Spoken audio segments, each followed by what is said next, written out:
الصباح طيبت لي بينيي بالمعجون واللي عملتهم ما يخمروش. اليوم العشيه حنا ماشي نشربوا بهم بحال كاس تاع لاتاي. اذا راني باش نطيب براد تاع لاتاي. اذا الحاجه الاولى نعملوا الماء يغلي ونعملوا النعناع ينغسل باش نحيولو كامل داك التراب. وهنا نفدو لاتاي ماذا بينا يكون من النوعيه الجيده باش يجينا لاتاي بالنعناع يجينا بنين. هنا عندي ملعقه كبيره تاع لاتاي معمره مليح. كل واحد كيفاش يعمل، كاين اللي يحب لاتاي قاطع وكاين اللي يحبو شويه خفيف.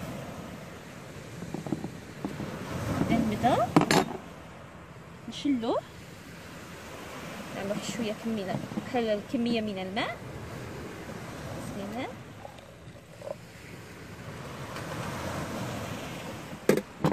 نشلو مليح وهذا الماء اللي نكبوه نسيبوه. ها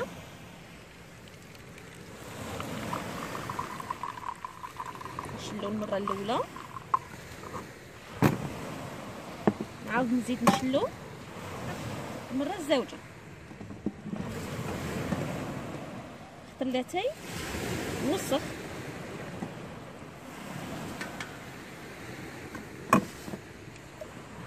نحطو غايه.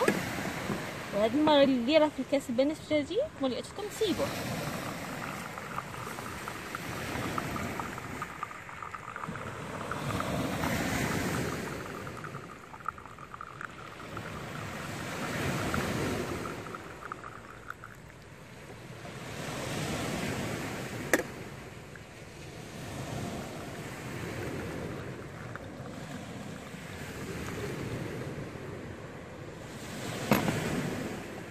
هذا نحطوه باش نسيبه من بعد.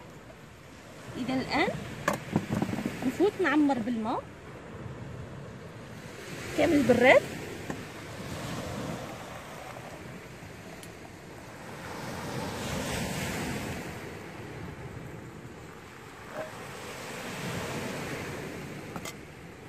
ونحط البراد ديالي فوق النار يتجمر لي. نقصلو على العافيه نحطو يتجمر حوالي 5 دقائق يتجمر هذاك لاتاي ونعاودو.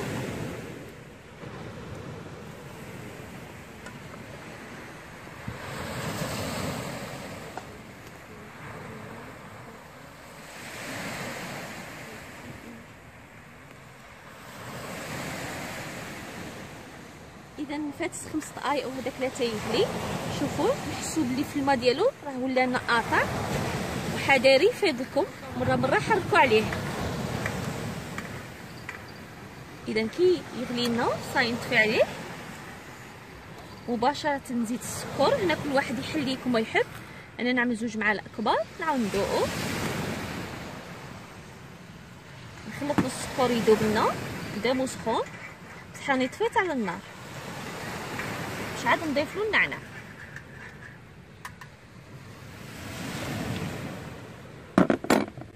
نحي النعناع ديالي عصرو مليح من الماء.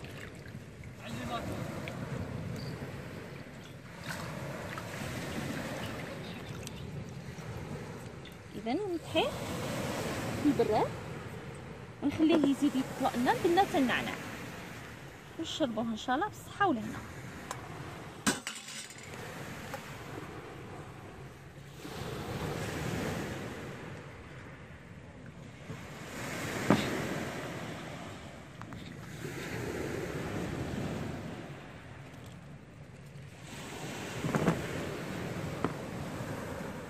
خليت شويه داك النعناع يطلق لنا وعملت كيسان عملت لهم النعناع. بالطبع النعناع دايما نشلوه.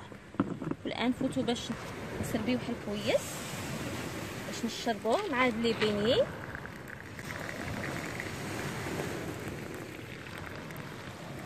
الله الله مع هاد القعده كاش كيفو. اذا نشوفكم ان شاء الله مره اخرى ان شاء الله.